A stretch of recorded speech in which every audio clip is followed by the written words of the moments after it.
was, I think, explained by Mr. Musoni, Secretary General of RDRC, but I just illustrated this uniqueness of DDR of Rwanda. Before 1994, there was a conflict between RP and FAR, but by the end of the conflict, new government was established, and the RPA became the national army, and the FAR was dissolved. Some soldiers were integrated into RPA, and some soldiers became civilians and stopped being a soldier. And some FAR soldiers fled outside country and formed armed groups. In 1997, the first stage of RPLP started. It was only targeting RPA. But from second stage, RPLP included not only RPF, I mean the RPA, and it was renamed to Rwanda Defense Forces, but also ex-FAR soldiers and the armed group members if they come back to Rwanda. And then that continued until the last year. So as you can see, there are different groups who are beneficiary of the Rwanda Demobilization Reintegration Program, which is quite a unique feature, I can say. Demobilization may take different locations, but as you can imagine, all those different groups of ex-combatants go back to the same village, city, or town, living together. JICA restarted cooperation to Rwanda after the conflict, and then when we came back, we found out already support for skills training for reintegration of ex-combatants with no disability started. With Rwanda and with other donors supporting those ex-combatants with no disability. But when we had a dialogue with Rwanda, they said there's a challenge for ex-combatants with disabilities for all those different groups. So we said, okay, let us formulate a project together with RDRC to help ex-combatants with disabilities. And later on, we even added people with disabilities that is not ex-combatants, but are ordinary people with disabilities. Before going to the JICA's cooperation, I just pointed out the contribution by RDRP and DDR of Rwanda towards peace building. I can say that multifaceted contributions that promoted reintegration of ex-combatants into society as productive civilians, that provided promotion of harmony between different groups by providing assistance for RPRDF, ex-FAR armed groups who have been fighting against each other during the conflict. And that encouraged repatriation and resettlement of armed group members, even outside Rwanda. If they come back to Rwanda, they can benefit. And it converts major expense to budget for social and development.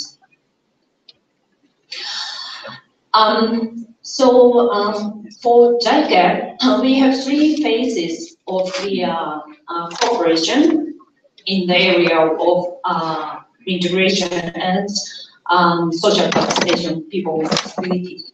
The first project was from 2005 to 2008 to support integration of ex-competence for all groups, as I said, with disabilities through provision of skills training and starter kits for more than 1,000 ex-competence, and then barrier-free construction for skills training centers and awareness-raising workshop in the formation of cooperatives. For the second phase from 2011 to 2014, we expanded the beneficiaries, not only ex-combatants with disabilities, but also non-ex-combatants people with disabilities, people who got disability through accident or for other reasons or even conflict.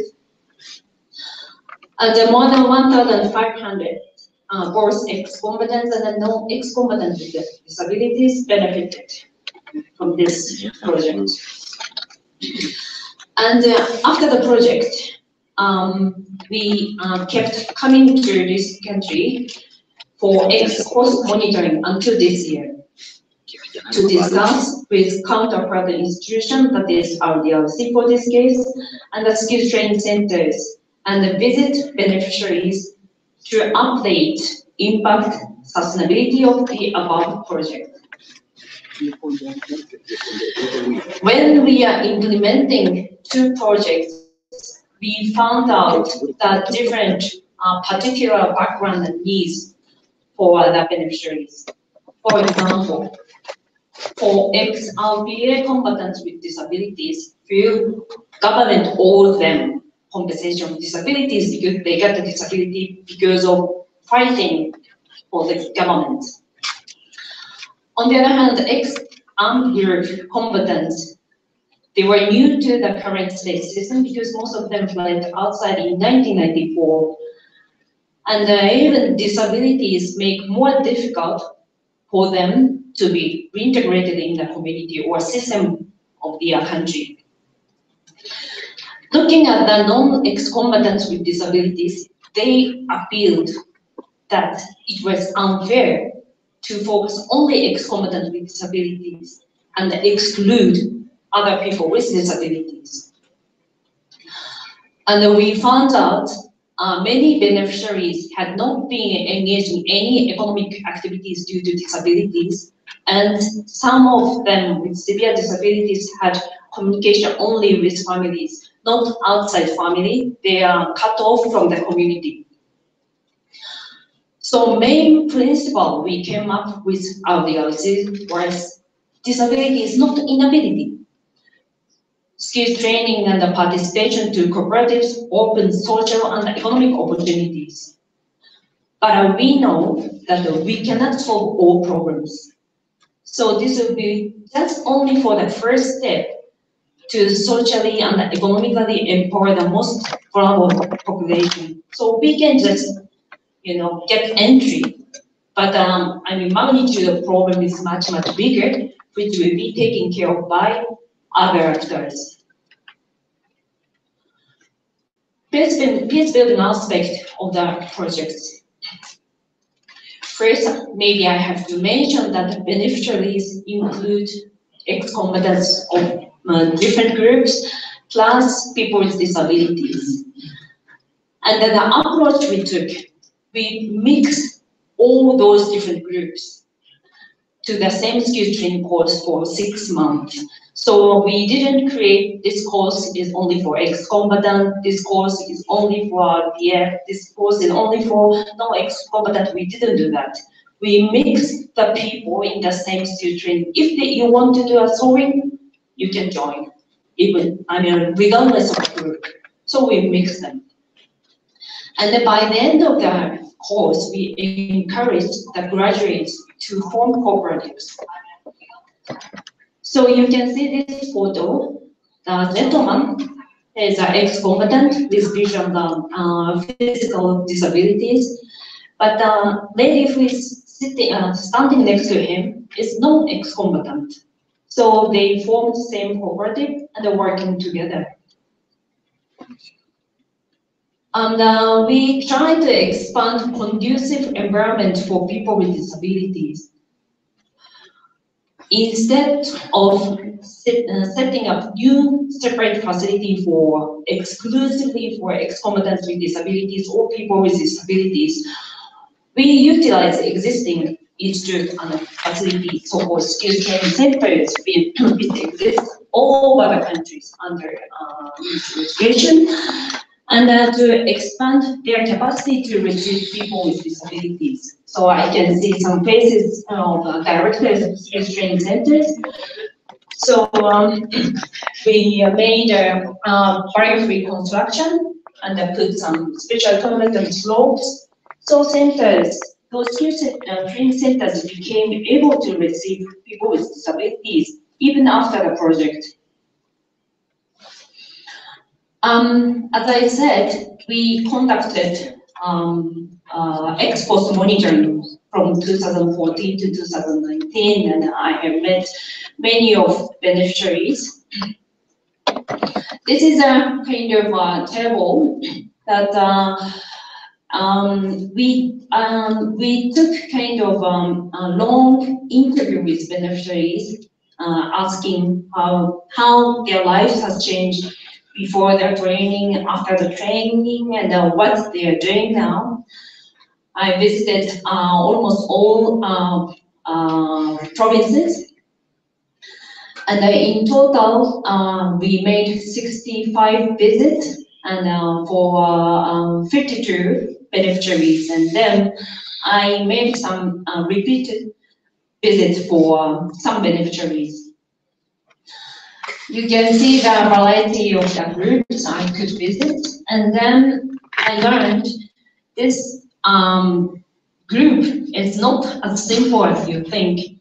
During the interview, I found out some ex-combatants changed their group from one to another, and then I also had an opportunity to visit civilian non-ex-combatants with disabilities. I would like to share mainly 5 impacts through this survey. The first one, social, economic, and psychological impact on beneficiaries and the surrounding community. During this survey, some local government officers said to me, before, ex-combatants and the people with disabilities that received were perceived persons needing help. But because of this help assistance, they were transformed from persons needing help to socially and economic productive members of the community. So they are no more only needing help, they also can do something productive. That is a kind of perception change. And one genocide survivor with disabilities told me that for a long time after the conflict, I was ignored by the community. But now, with the skills I can work and get to know many community people.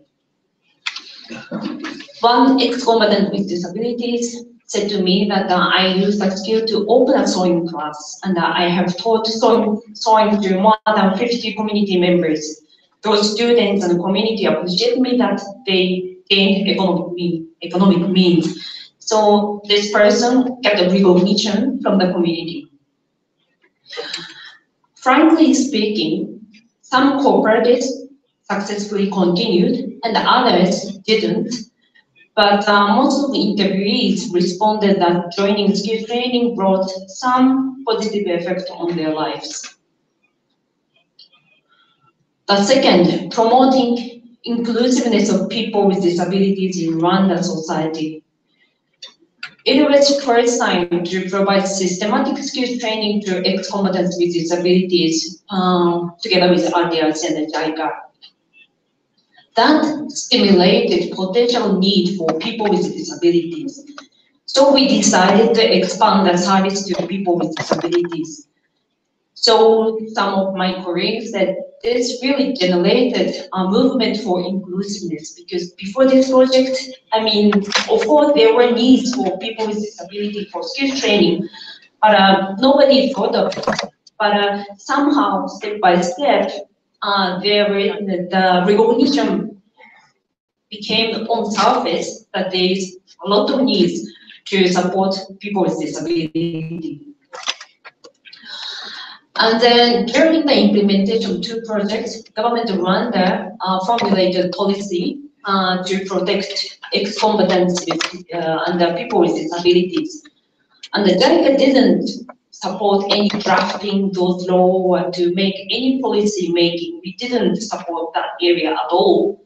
But we could visualize the needs of the people with disabilities, and we could visualize how to provide to respond those needs by specific measures to support this kind of people.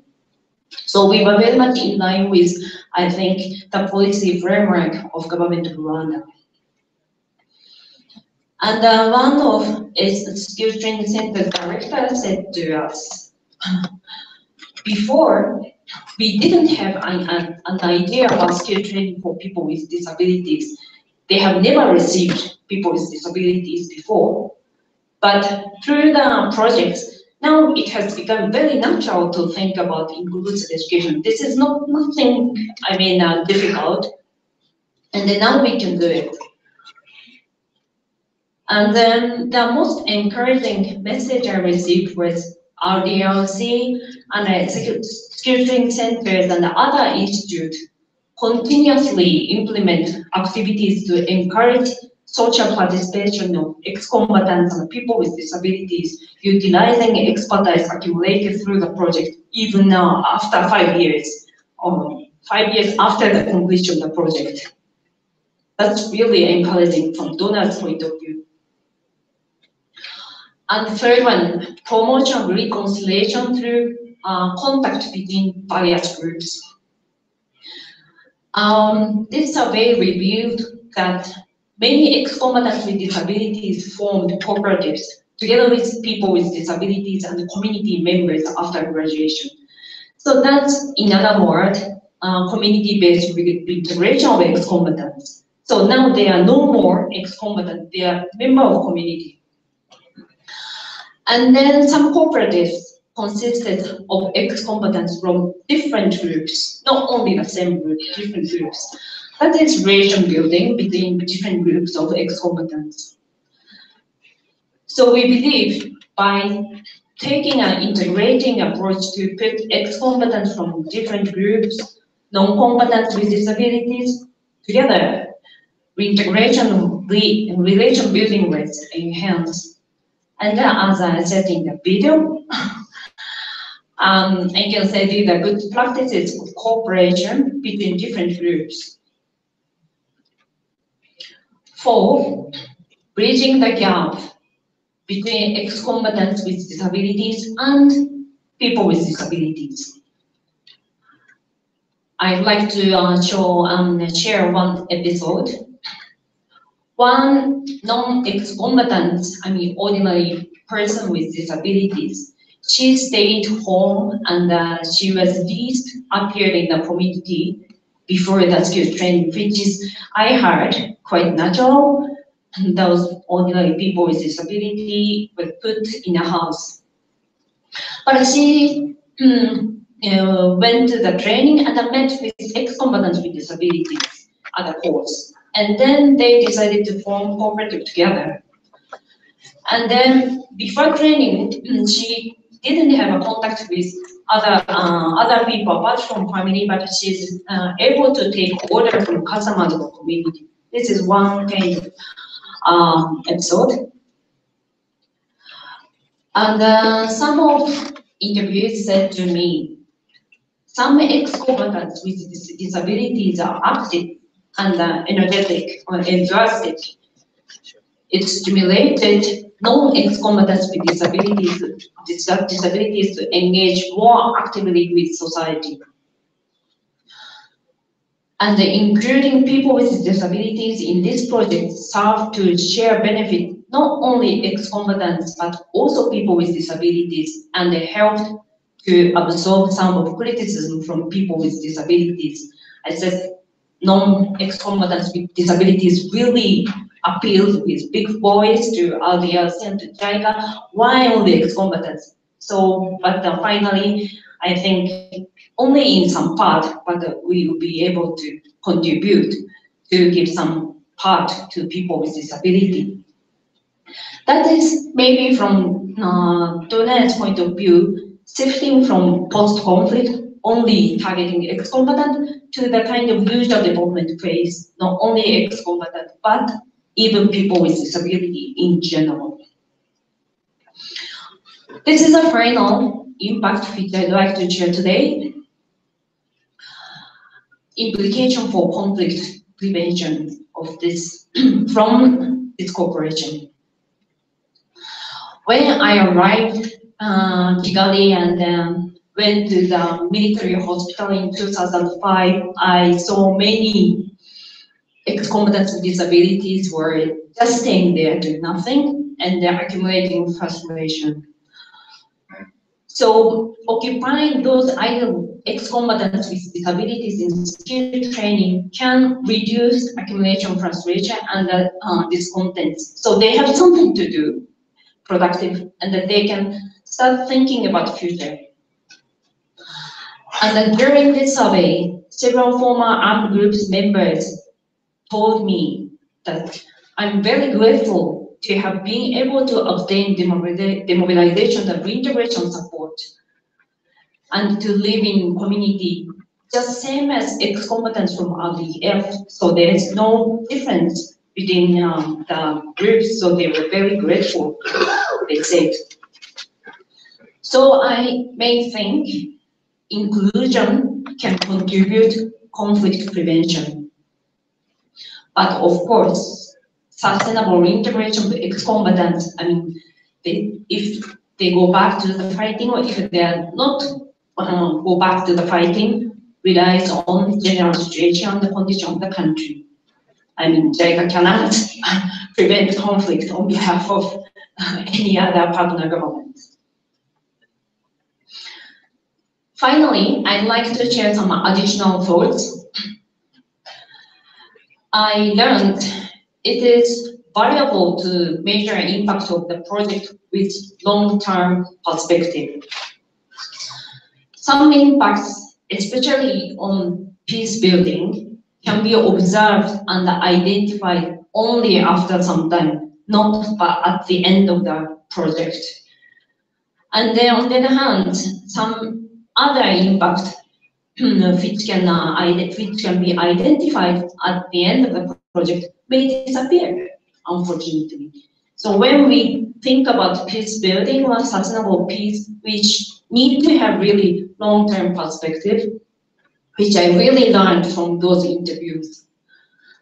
Secondly, visit ex-beneficiaries of the project can encourage them to sustain their benefit. And it also provides hints and ideas to the counterpart institution. This is the case of RDRC.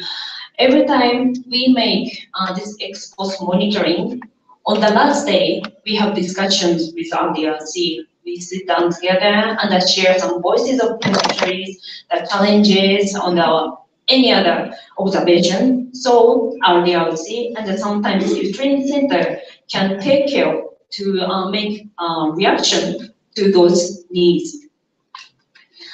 And finally, I think this can be universal for even other countries, that the partnership with counterpart governments like Rwanda or Sudan or Nigeria, South Sudan or Somalia, and its commitment is a key to enlarge and sustain positive impact of the project.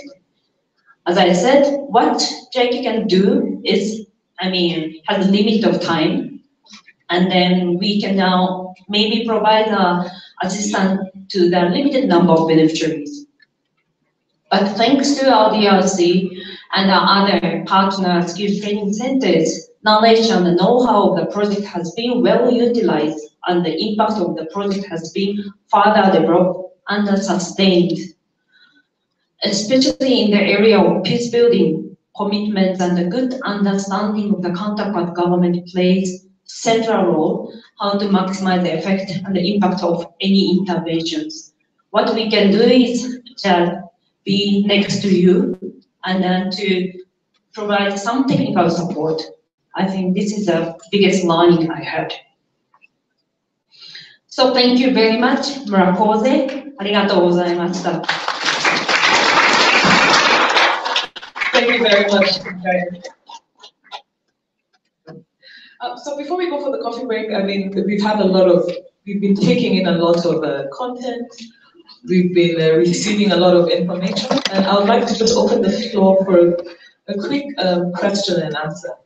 We have RDRC here, we have JICA here, we have some of our ambassadors still here. We have our sisters and brothers from across the continent here. So I would like to know if there are any questions and answers that we'd like to share before we go for a coffee break on the next part of this day. Yes. I think I would also like to ask if the microphones in the front rows are working.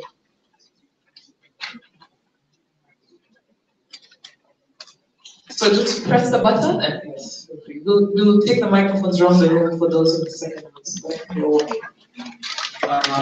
Wamayo ntibikora niyanjye ndabona nyinshi n'industry life isi yose irareba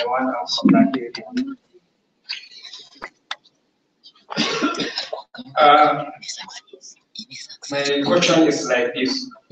Although the context in Nigeria and Rwanda differs because Rwanda is in the recovery stage, while Nigeria we are still having some,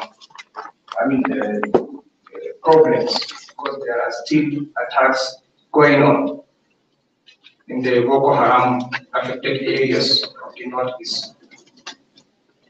But there are some efforts made by the government to take care of these conditions. Part of the effort is the announcement made by the government to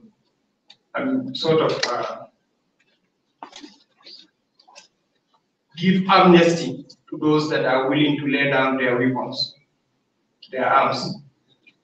And after that, they have been taken for de-radicalization. During the course of the de-radicalization, they have been trained different skills. Our major problem is the reintegration after the radicalization. I can see here the last presenter is showing us that ex-combatants are being trained with survivors under one roof. The miracle that they are using to do this is what we want to have so that we can implement it in Nigeria. Please, there is that. Let us have that one. Thank you very much.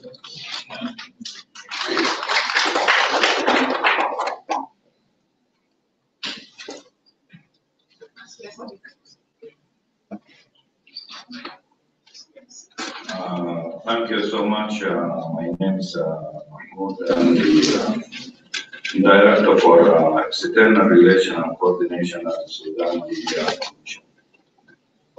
Thank you so much for inviting us, and thank you for inviting ex-combatants to be here. We usually talk about this in international regional forums. We talk about their issues, about their programs, their absence. One of the real lessons learned today in this seminar, before talking about Rwandan experiences, is the presence of ex-combatants and people with disability. It is really something unique, and we have also to learn from this, that they will be present when we talk about their issues because we are for them and with them. So let me direct the protocol and give them really my deepest and sincere greetings to you that you are here.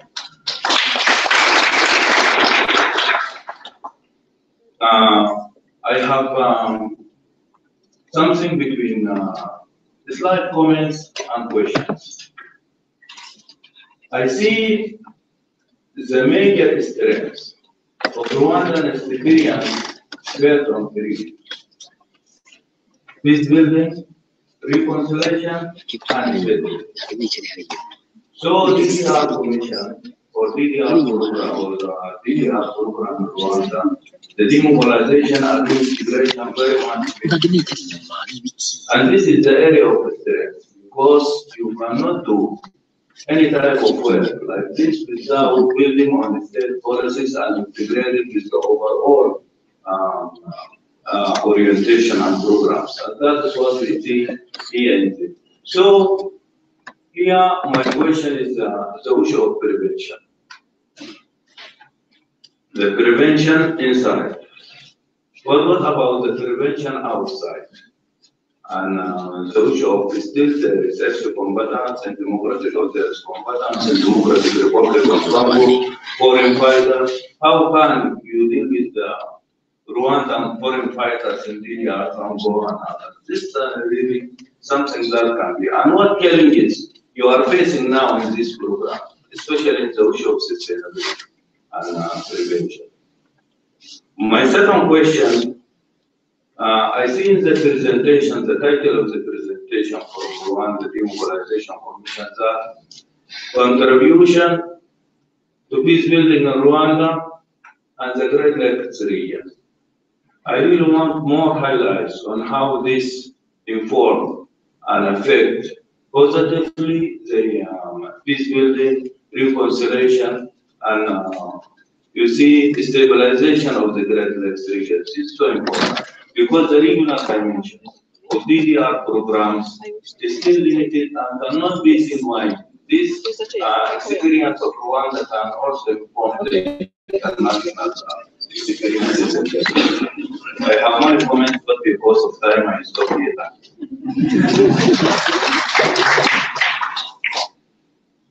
Okay, thank you. I'm Donatilla Kalinga from the Rwanda Union of the Blind.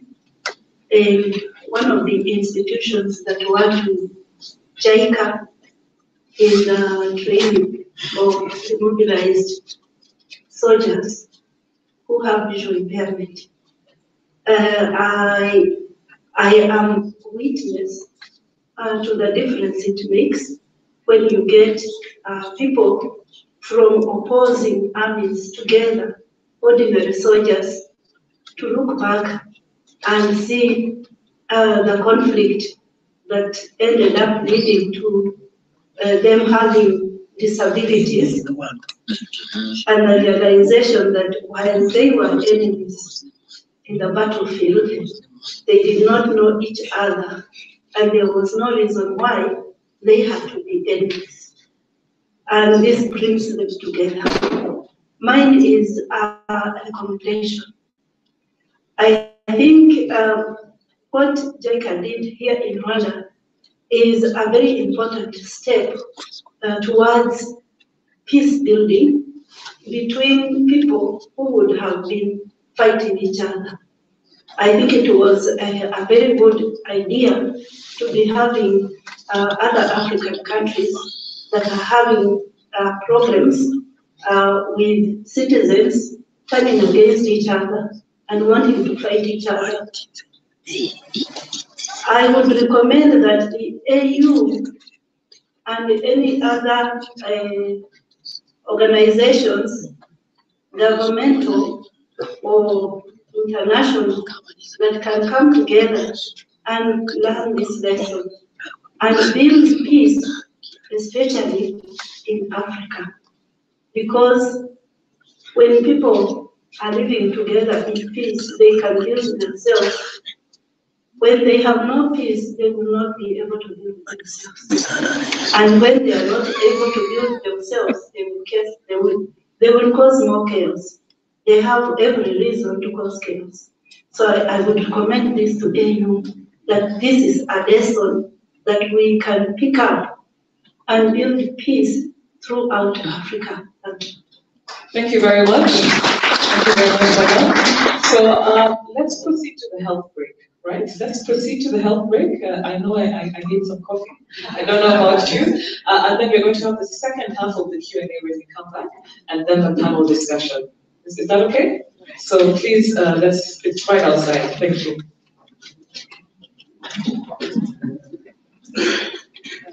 I'd also like to say that I still have these sunglasses, so feel free to come through. And then very quickly, we would like to, before we go to the health break, please feel free, but the media in the house that is here, you have your chance to have interviews with the IVIPs. So this is Madam Chair, Honorable Your Excellency, as well as the Country Director for JICA and the Secretary General of RDRC. For the media here who want to interview them, please come to me immediately and I'll organize it for you. For the rest, please proceed to the health break right outside. So, yes, and the health break is going to be 15 minutes. maximum 15 minutes. Yes, so it's 11. Yes, so 11:30, let's come into the room at 11:30. I would like the media people to come to me, please. This meeting.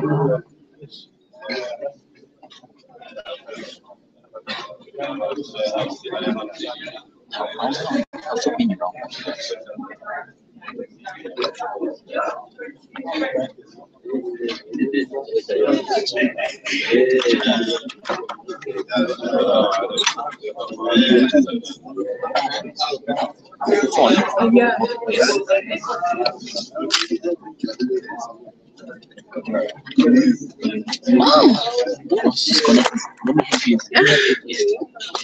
Thank you.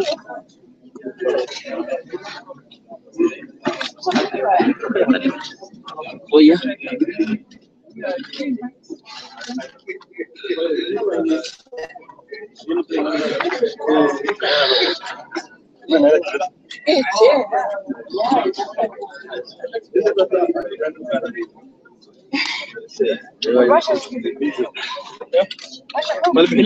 Yes, yes. Okay.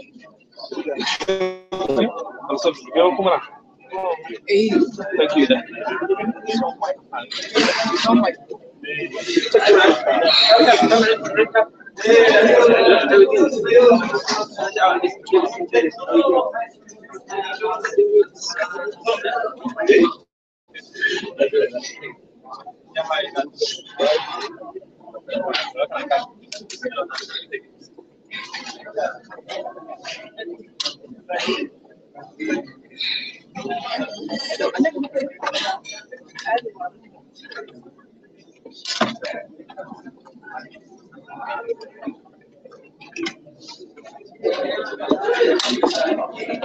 Yeah, come on, do it. Yeah, one.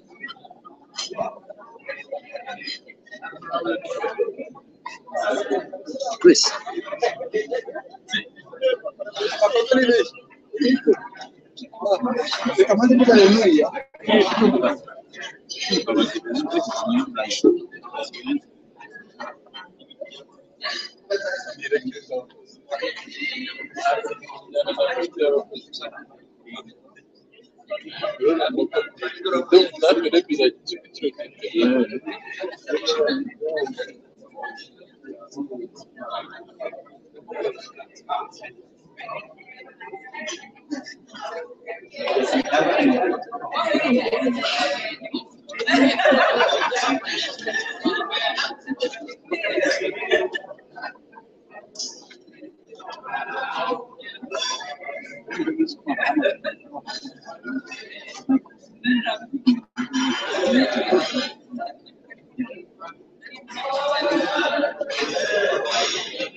Nzi kuri iyi mashini.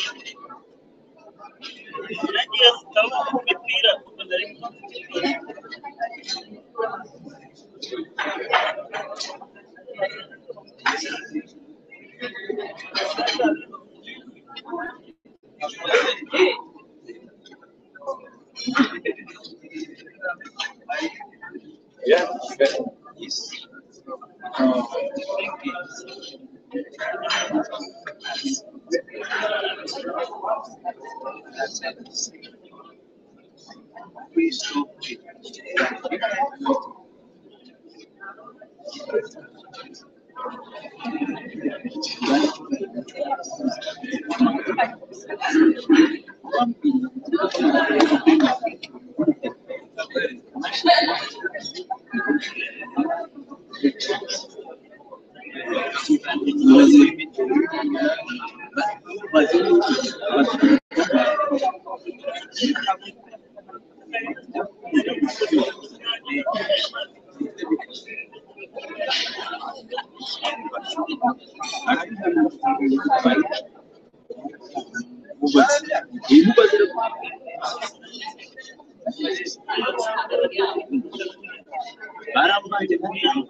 and Reintegration Commission in 2006. Together, they helped ex-convicts with disabilities return to normal life by assisting them in many ways, including in getting skills. While JICA's technical support ended in 2014, RDRC and JICA have continued to monitor the project and face areas through a training service. 5 years later, RDRC and JICA have agreed to organize a peace-building seminar to share the achievement of technical cooperation. Us should assess the impact of the project once it completed themselves about the life during and after the project.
So this is what you said is happening here, Japanese one?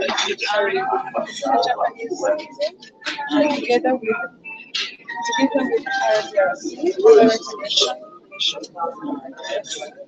Is it represented by states, by African states?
Yeah. Yeah. Oh, are you for JICA? Oh, I'm for. Yeah. How are you? I'm good. How about yourself? Likewise. Yeah.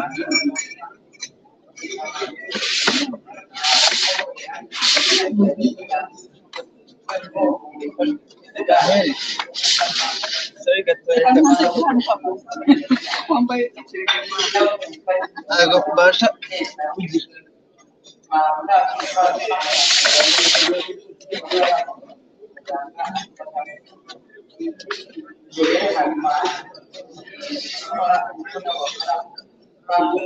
ntabwo kari hagati neza bashyira tukamurenze hagati gutya like this okay karafashe karafashe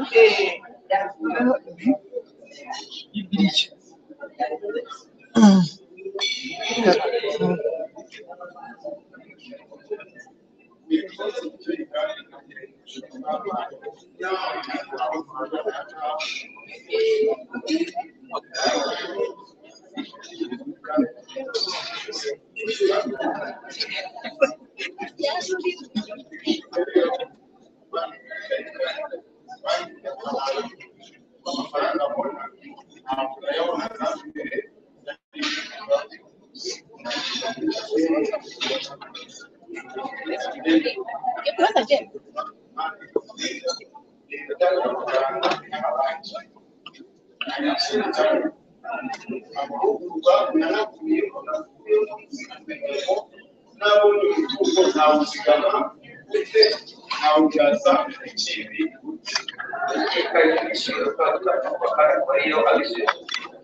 ninde wayikoze urumva de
How's it?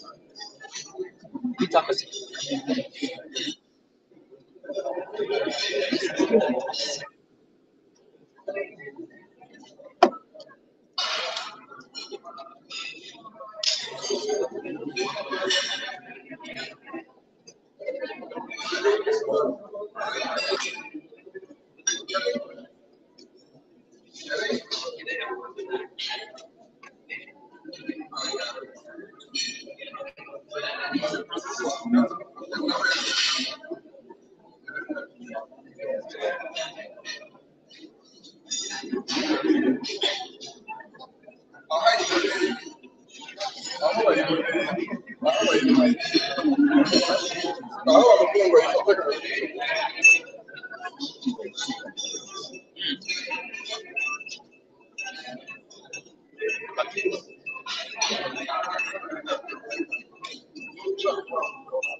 Good, how are you? Good stuff.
Yeah.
ntimwakubwira ngo mwambaye ibiki mwatubwira mwana mwana ugeze twese twabimenye bicaye amagoti dore uretse gahawe nakaguze kukagura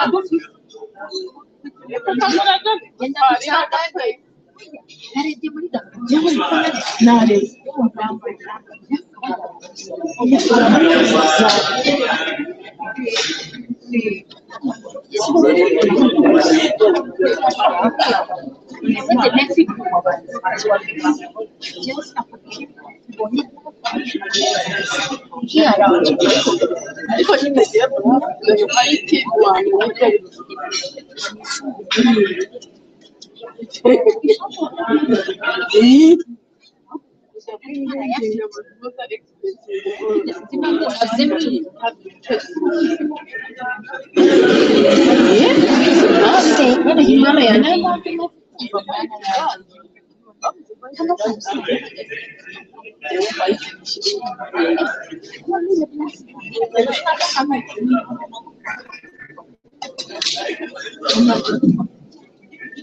I'd like to call everyone from outside the room to come through, please. Please come in.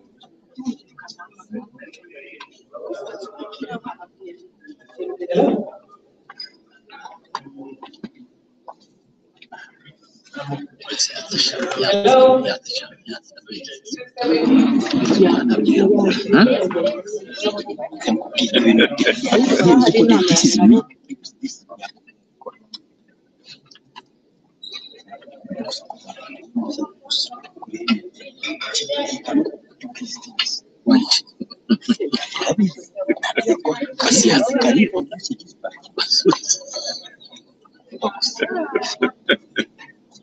I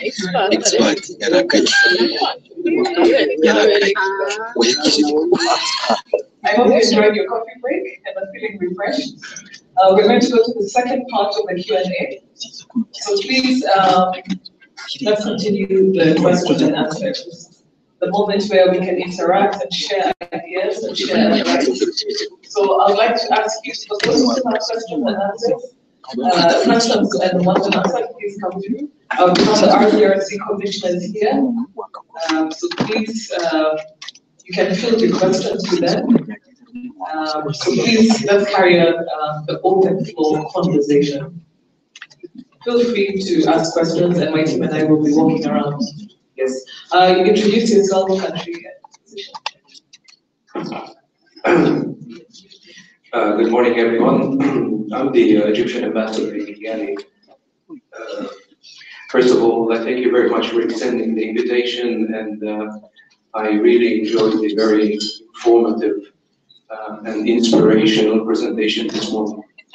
I just want to make a comment following on what my sister from Rwanda had to say before we brought to the meeting for the coffee.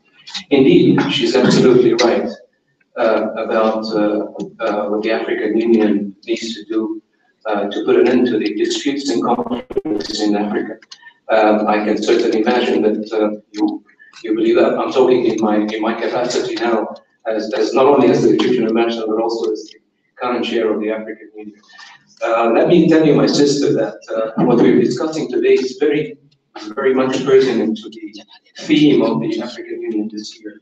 As you might be aware, the theme of the African Union this year is the refugees, returnees, and internally displaced persons towards European solution to forced displacement in Africa. I think we've been long talking about putting an end to the disputes in Africa. And let me just reiterate what His Excellency President Kigali had to say earlier, when he said that there is a real change in the mindset of the African continent, and that's what we really need to consolidate on. I can tell you that in your capacity as the current chair of the African Union, the issue of reconstruction and development in Africa is one of the main objectives of Egypt, and we are currently working on that. You might be also aware that Egypt is the current host of the African Union Post-Conflict Reconstruction and Development Center. We are ready to avail our expertise and knowledge with our sisters and brothers in Africa to engage our development endeavors, because disputes in Africa has long been an impediment to our development. It's really high time to put our hands together and try to put an end to that. And we do have an ultimate objective actually in 2020, zero silence in Africa. So this is something we should look forward to. And it's indeed an objective we should really try to achieve as hard as much as we possibly can. Of course, I cannot conclude without thanking our partners in development. JICA has always been a long-standing partner for Africa. We closely work with JICA in Egypt, not only on a bilateral front, but also on a trilateral level, providing capacity building programs in Africa. So we look forward to much more cooperation and engagement from JICA as far as our development is concerned. And on this note, I would like to conclude and thank you very much. Merci.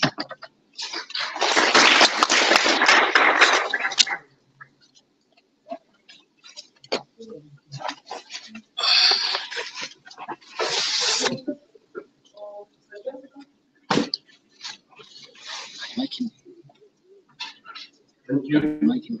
I wanted to answer the question of Muhammad from Nigeria. He told us that they are given numbers to the fighting groups in Nigeria, doing the organization of those who are signing up the arms. I was asking the question, is the miracle that one uses to accommodate different groups under one roof? How does it work? In our case, as you are aware, we had genocide, and of course we had the forces which we are fighting, and later on we are able to integrate them together. It is all about leadership. Leadership and the policies in place that are legislative. Everything put in place by the leadership must be here. There could be no suspicion among different groups. Fighting groups, for example, in our case, we had the X-FAR, we had the RPA, later on we stand into RPF, and then the armed groups that are being established from DRC. The treatment is equal.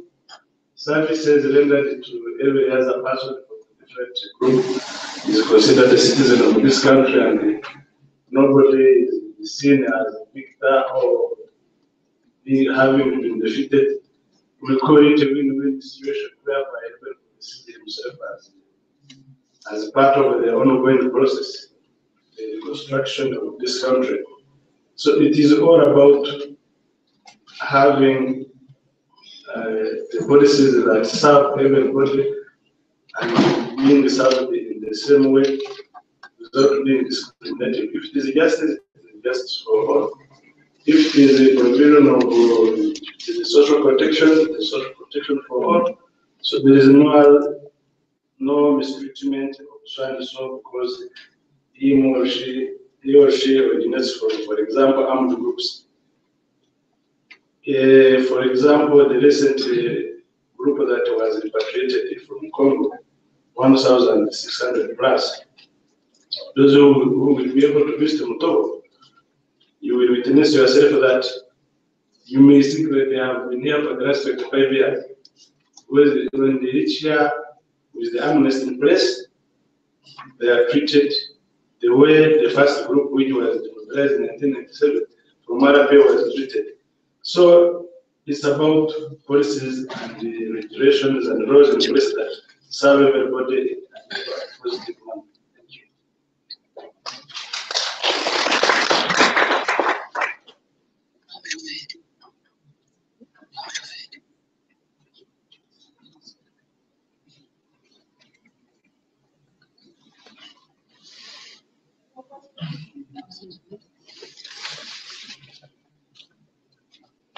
People at the back seem to be very quiet.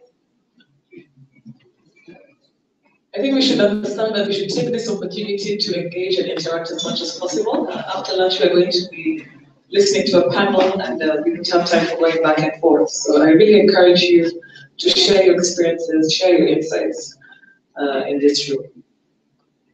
We have a few more minutes left before we go for lunch, so happy to hear from you.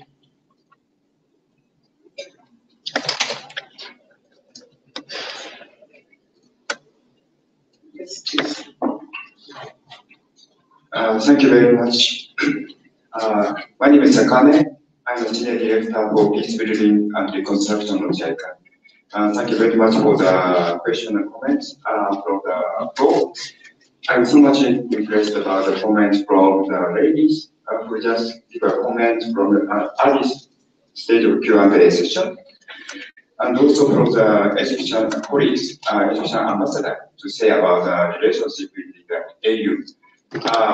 In this time, we organized a seminar at the symposium because of the importance of the lessons we learned from Rwanda, and we also invite partner countries from Nigeria, Sudan, South Sudan, Somalia, because of they also have a suffer from conflict. They try to find a way how to solve this matter. So in this afternoon, we draw lessons from those colleagues, partner countries, and we want to conclude, gather such kind of lessons together.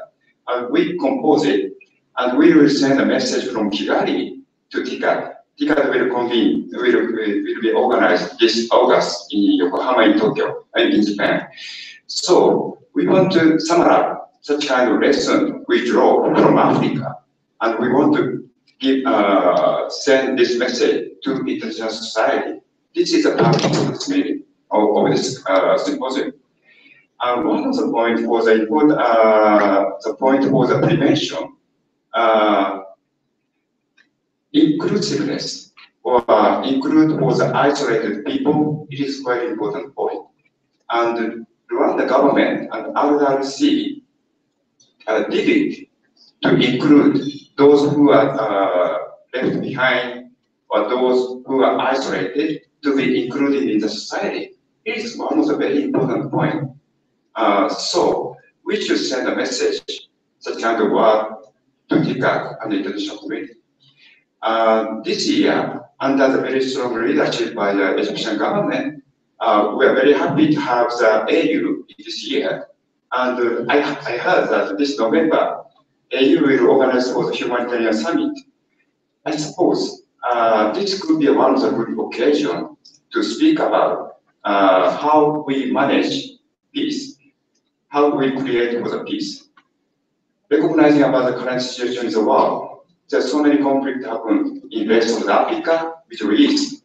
There might be a solution, and there might be a very good lesson here in Kigali and also those partner countries. So we also expect for the discussion this afternoon, we will sum up such kind of very good lessons here. Thank you very much. Thank you very much. Madam Chair, we've just been going back and forth engaging. If we can have a few more questions or answers. Yes, please. Thank you, sir. I just want to emphasize one point here that each and every country has got its own unique kind of circumstances, but definitely when we talk about resolving disputes in Africa, there are always common denominators, and this is basically what you really need to consolidate upon. That's one.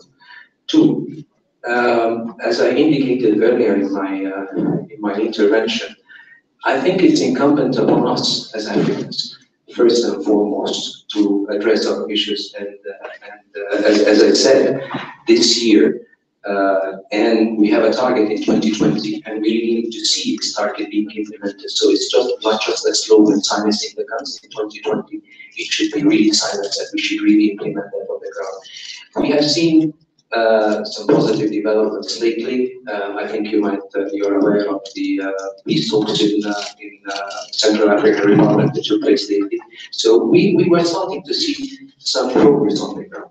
And again, the role of our partners in development in this endeavor is very important, and definitely JICA in particular, among other partners of development, play an important role supporting such an endeavor by providing the necessary experience, and certainly Japan's experience in this regard is really vast.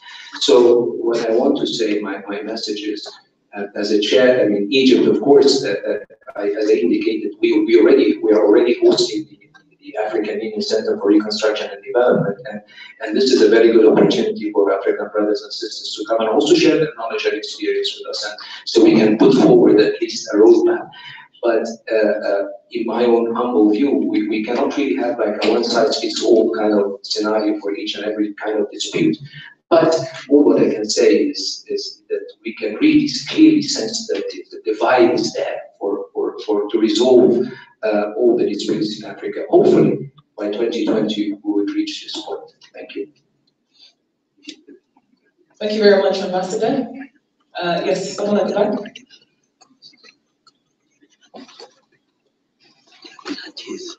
Let the person first speak. Go ahead. Thank you. My name is Mara Dominique. Also ex-combatant. Just I would like to emphasize what General Bagabo said about the leadership that we have in this country. For me, I will just share my experience in this process of peace and reconciliation.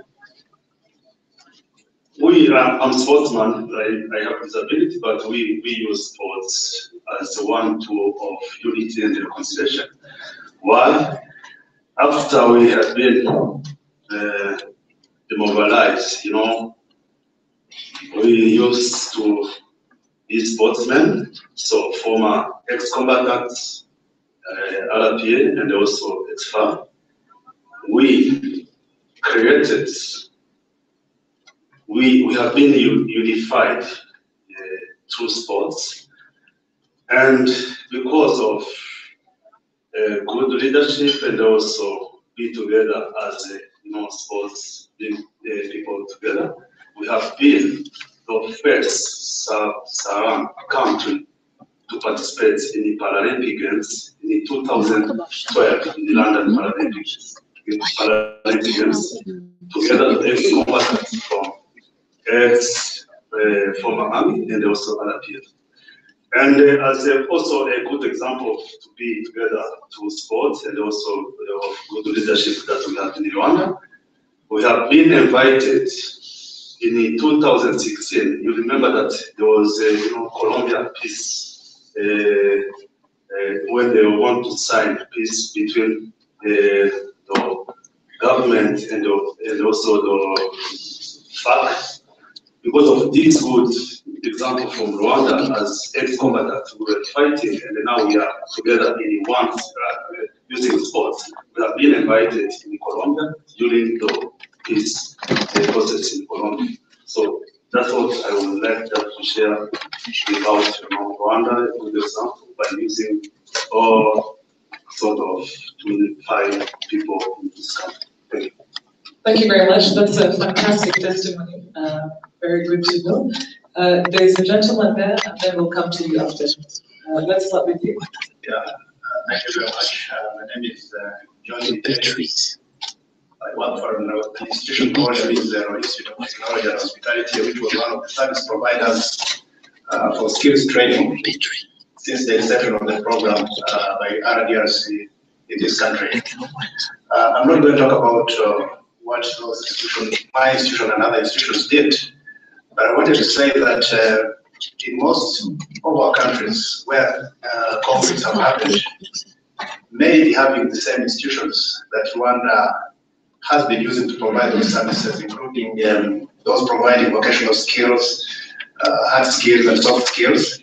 But fundamentally, what is very crucial for any of these programs to succeed is the absence or the commitment of any government to provide that support. So I want to emphasize here that political will and leadership is very, very important for any country to succeed in delivering to some of these programs that we've been shown early this morning. The policies must be inclusive and non-discriminatory. This has been said. You cannot succeed in providing support to ex-combatants, whether they were the victors or the villains. It's very important that the policies are inclusive. And I think this was talked about, and I really want to say that for any country to succeed, this is very, very important. The strategies must be very clear, and then the providers of those services must be accountable, must be held to account. Because I remember the support that our institutions were receiving in terms of providing these services. We were actually supposed to account for everything that we received to the Rwanda Mobilization and Integration Commission. And this was because the RDRC was also accountable both to the donors or the funding partners and to the government of Rwanda. So these are very crucial, they are fundamental if a program like this one that Rwanda has been able to present to us this morning is to succeed in any other country in Africa and even beyond. So that was my contribution. Thank you. Of course. Nanjye ni France Mozambique, Repubulika Iharanira icyo ndashaka kuvuga rero ni uko kugira ngo babashe kugera ku bumwe n'ubwiyunge nuko twebwe twabashije kunyuza mu mashuri y'amasezerano y'umugabo harimo n'ingabo z'amategeko mu Rwanda aho ngaho byagiye bifasha mu biganiro bajyaga gukora buri munsi ku munsi ubumwe n'ubwiyunge bufasha kuvuga kandi no mu iterambere ry'igihugu cyacu bituma tubasha no kwinjira mu iterambere ry'igihugu cyacu kugira ngo tubashe no guca umuco mubi wo kuba bajya mu muhanda badasubiza bituma twiga imyuga n'ingendo gushimira ubumwe aheza yabashije no gufata ubumuga ikaha agaciro kuko abantu bari bamaze gukora igikorwa cyo kubohoza igihugu cyacu cyari kigishoboye. Aho rero bizafasha n'abandi kurangiza kubumbira hamwe abo bari basezererwa cyangwa se mu rwego rw'abahungabanya umutekano w'igihugu cyabo. Iyo bamara kubumbira hamwe bizabafasha bakagira umuco wo kubahiriza bamwe wenda abatsinze abatsinzwe, ibyo bizabafasha kubaka igihugu cyabo. Hano ubona avuga gusoza ndashimira abafatanyabikorwa nka JICA ko nanjye nizeye umushinga wa JICA yabashije nayo gutunga kandi kwigisha umwuga n'ubu twakora mu rwego rwo guteza imbere nabyo twese tutabashimira abafatanyabikorwa bacu bashimira komisiyo idahwema ifasha kugira inama umunsi ku munsi kugira ngo tubashe kwiyubaka ubuzima bwacu bwa buri munsi basezerewe umwuga. Murakoze cyane n'igitekerezo cyanjye. Murakoze.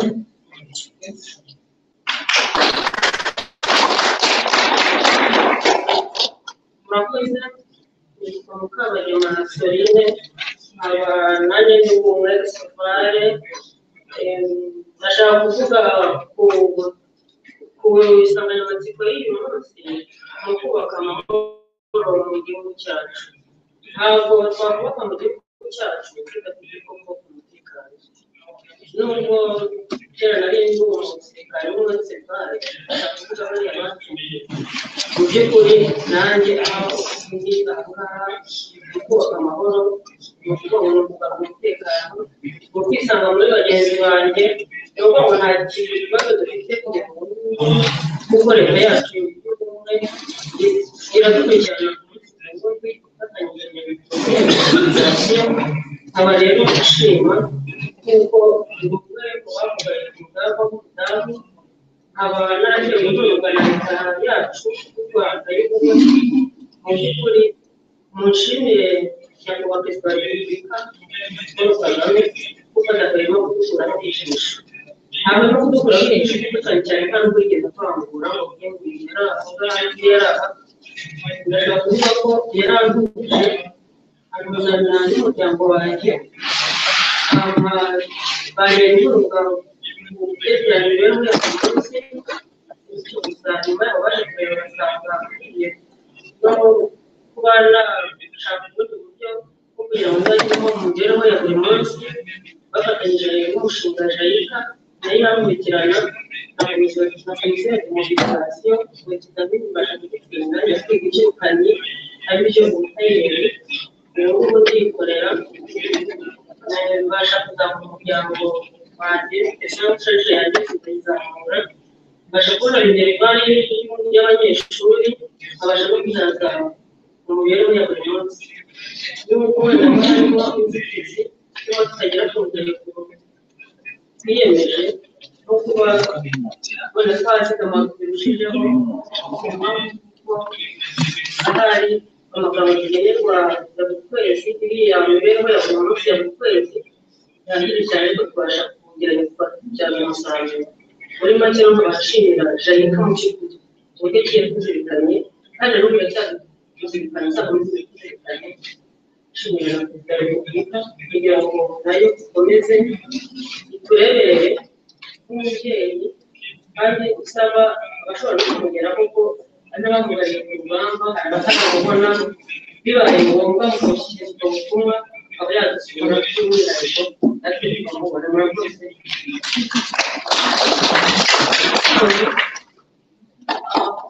If there are no more comments, I think yes, please.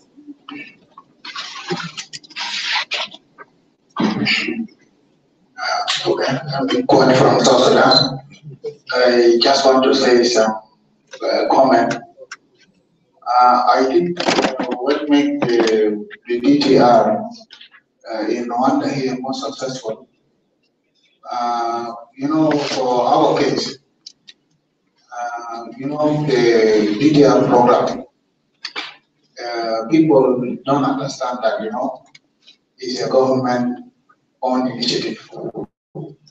People think that DTR is an NGO that funded by Westerners. So if you go to the community to talk about the donors, people expect you, especially the ex-combatant, they expect you to give more. So it has been a challenge to us to advocate people to understand that DDR is a government program. So that one I think is a big challenge, especially for us, we African countries. We need to mobilize our people and educate them that DDR is a program that owned by the government. Also, another challenge that we are facing, and also could be facing in other countries in Africa, which is the government initiative. Most of our government, they think that DDR is not a government business. They think that DDR, which is maybe for JICA. It depends on who is funding the DDR program. It is a JICA, they think that it is a JICA business, so the JICA has to do so many things.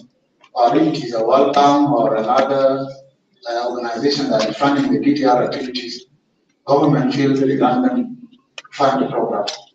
So what I think our government, especially our African government, especially those countries that have a country, those who want to build a peace building, they need to test a lot on the DDR.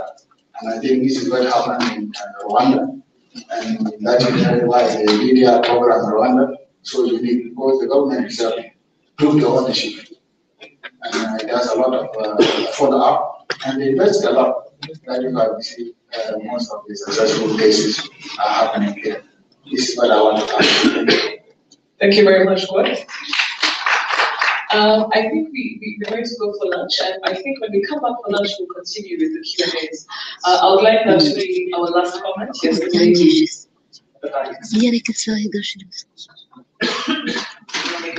Thank you to give me the word.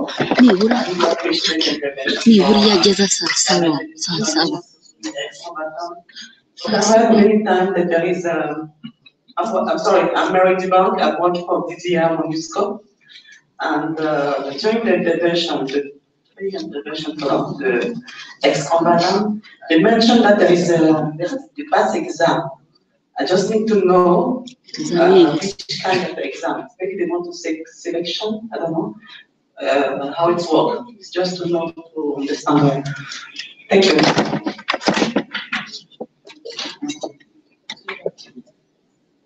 Do you want to answer that question? I think you can answer it very quickly and then we go for lunch. Yes, we talked about an aptitude test to make sure that an ex-combatant or a person with disability makes an informed choice of what they want to pursue. And an informed choice based on personal abilities and aspirations.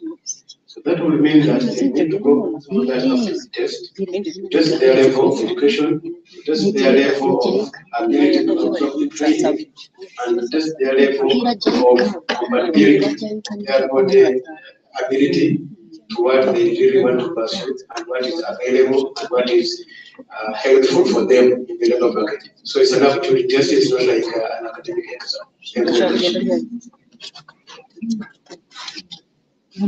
Okay. I love that the questions are coming in, but they're coming in at the wrong time because we have to also respect protocol in terms of the Radisson and what we have arranged. I'm going to give one last question. Yes, Madam. After her, we're going to go for lunch.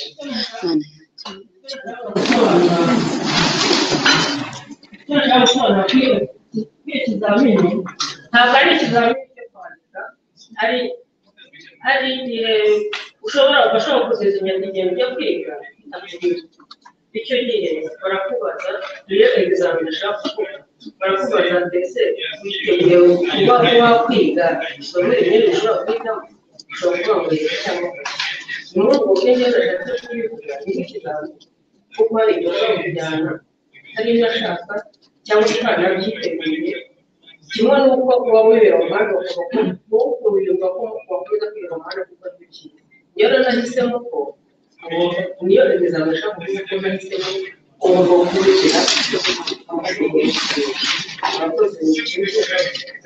Thank you. The lady from DDR MONUSCO, has the question been answered? Thank you. It's been answered. Okay. I think we can go for lunch. We'll be back at 1:20. Yeah, let's try and keep time 1:20. We have vouchers outside. Everyone gets a lunch voucher right outside here. And lunch is at the Radisson. So this is KCC Kigali Convention Center. We're going to direct you, not this building, the one outside, the restaurant by the swimming pool. Bon appetit. Let's be back by 1:00. Thank you. Oh, also, you can leave your bags here, but I'd advise you to go with your belongings, just to be on the safe side.